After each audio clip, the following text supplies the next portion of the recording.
she was younger, and therefore some of the conflict that you're going to read about in her writing has to do with her dealing with the death of Oh, a family member. that's what I wanna say. Like when the Right? brother passed away, she do a different thing.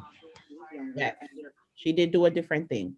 And Oh, Matthew mentioned that she wanted to be an actress and she wanted to go into fashion, but instead she ended up becoming a poet, right? Or an mhm. author. So then what else did you learn about her, Ali, that was not mentioned before? Okay. Give us a little summary of what you learned about her yesterday.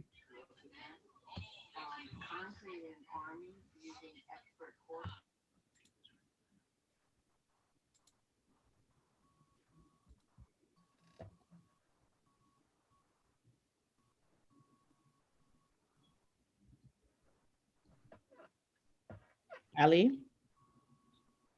They say like on December, Uh-huh. um, yeah, Like give us one main thing that you on learned about her. December 16th, Mm-hmm. 2011, she won the World National Book Award. Okay, very good. So she won some awards, right? Yeah. Did you mention anything about her being in nursing school? I thought I saw that.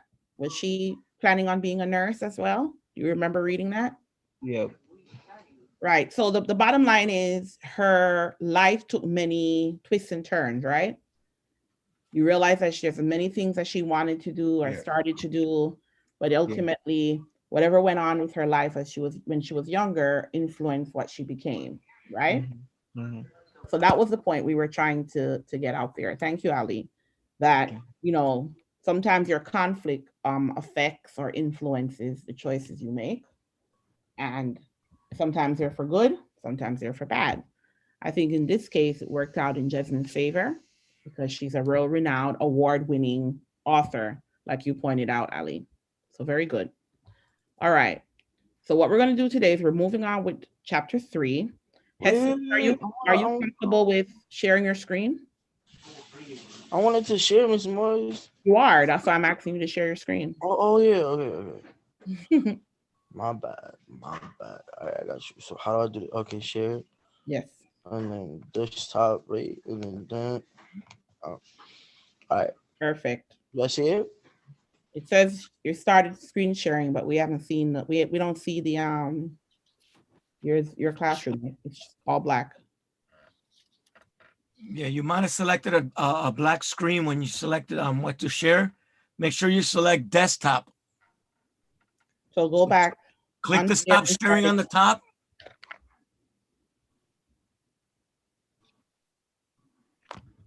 Who that, Miss Williams? It says Jesus. I think he got kicked out. Okay, so that's why he stopped sharing. Yeah. Jesus, are you there? He's still connecting. No, Okay. I think you just kicked me off All right. No worries. on accident. No worries. So you're going to unshare and then share again because right now it's frozen with your name that says you're sharing. So hit start share again. Perfect.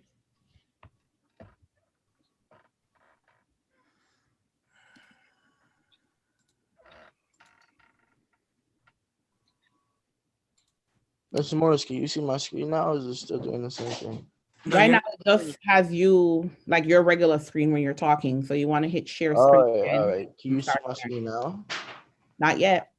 Did you Uh, hit start share? yeah, it says okay, desktop. Hmm. Share.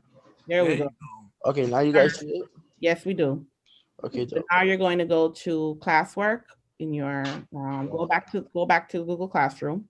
How do I move this bar? Like it's Just in drag front of it me. down. Just don't hit stop share.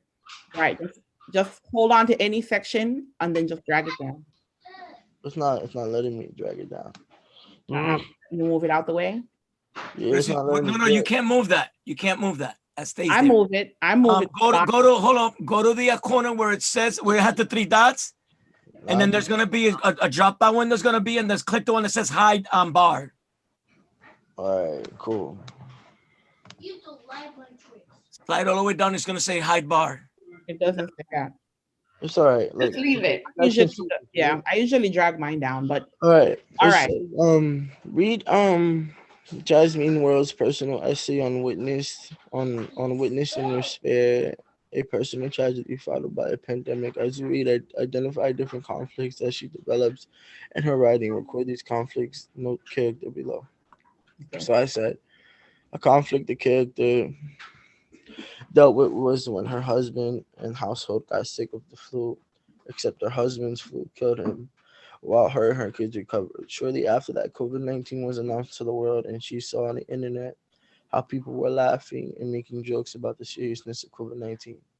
And she took offense to this because, as you now know, she lost her husband to a virus. She explained that she and her kids were having trouble dealing with the fact that Daddy, in question marks, wasn't there anymore. The character develops this paranoia of leaving the house and fear that one of her family members or her kids would end up in the doorway of an ICU, a hospital.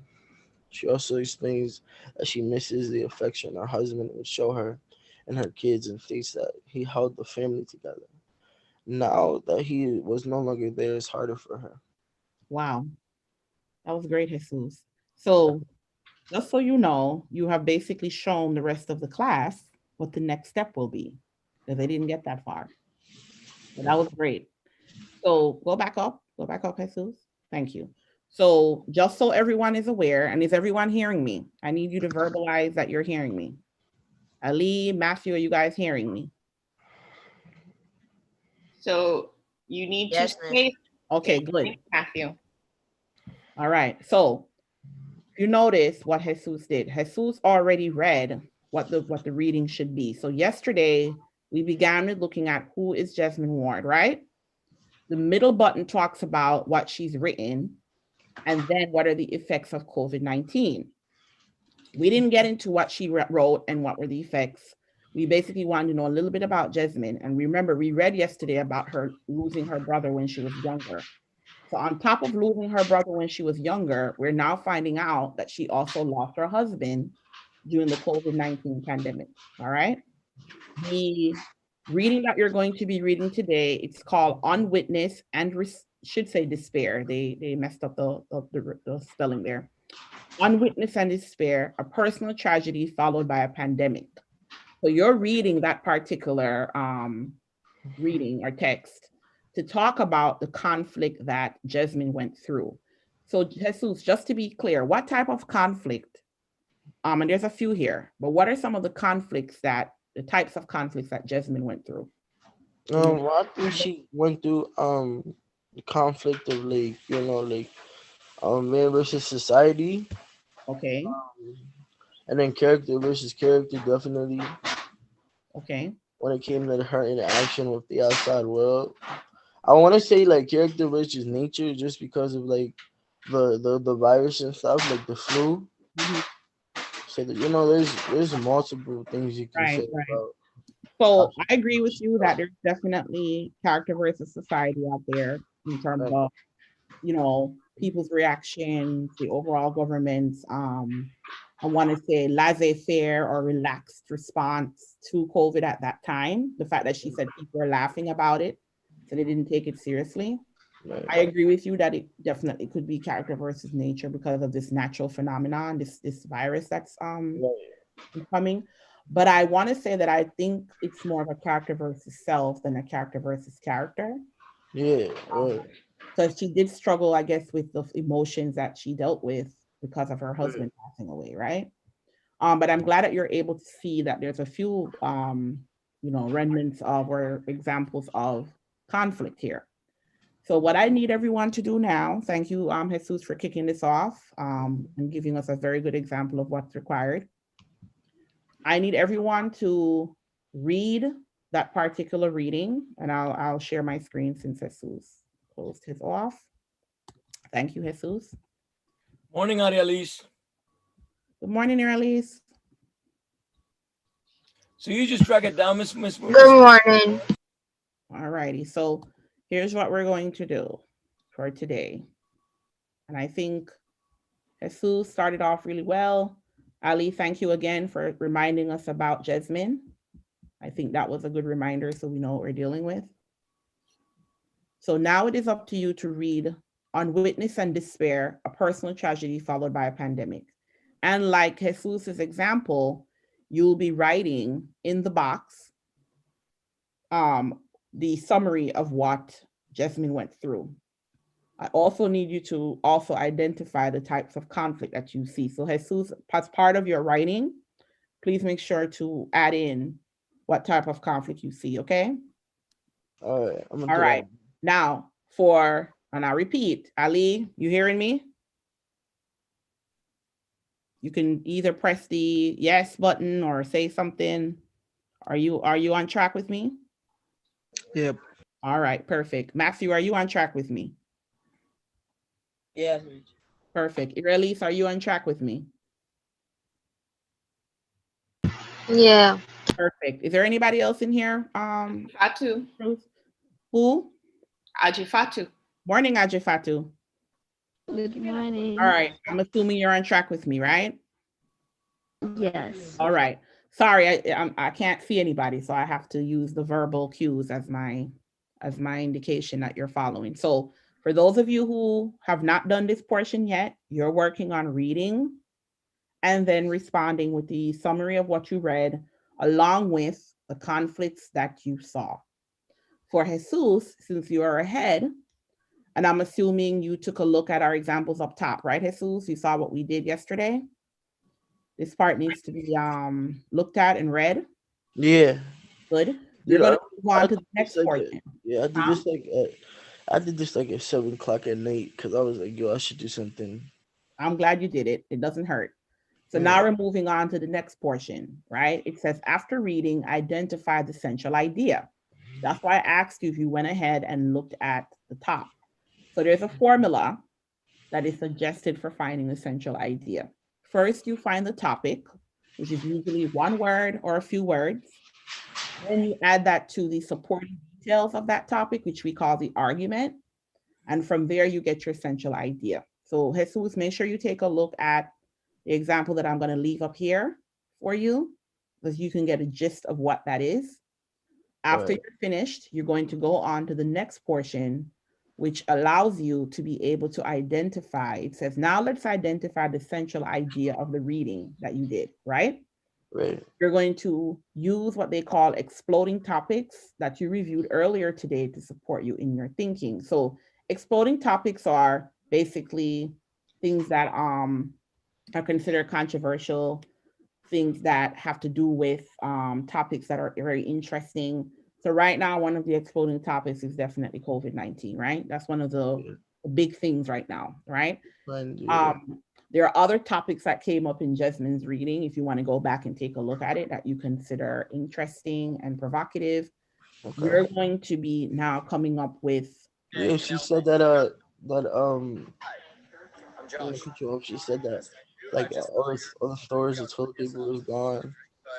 Right. And she had bought some disinfectant spray, and she thought that the lady at the counter was gonna tell her that she couldn't buy it and make it lie or something like that. Now remember, when you talk about an exploding topic, right?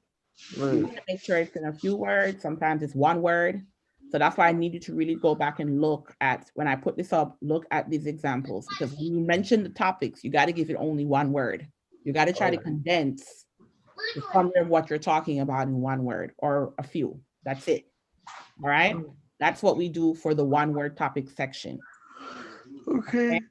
Then you talk about, so let's say, for example, Jasmine's article was about grievance or recovering from the death of a loved one. That could be your topic. Then you would go ahead and give all of the 3 examples that you say support what she went through. Or could it be it's about COVID-19? Then you would give the 3 examples about it. So your goal is to go back and see what is the main one-word topic you could come up with from On Witness and Despair. Then 3 examples that you saw in the reading to back that up. Do you understand what I'm saying? Yeah. Now, I don't expect you to get past that. If you do, you can always go to the 3rd section, which is where you rewrite the central idea here.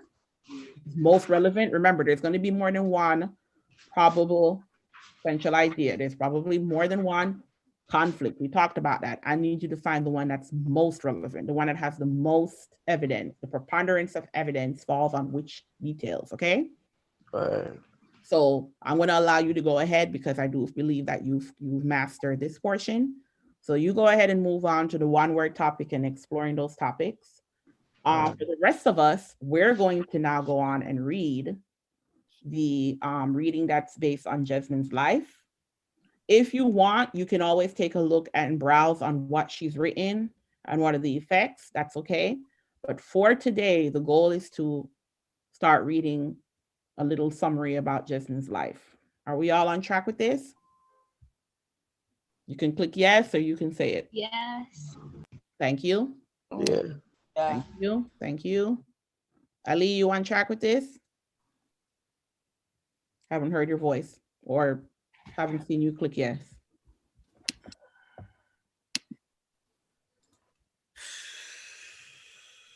Is that Ali saying yes? I don't know. Can't No. see. It's not. Okay. All right. So Jesus, I'm going to leave this portion up for you so you can understand the formula for essential idea. Okay. So take a look at what we came up with. We were looking at, we used Matthew's example of the movie Fast and the Furious. So take a look at this first before you start your portion. All right, guys, you can begin working.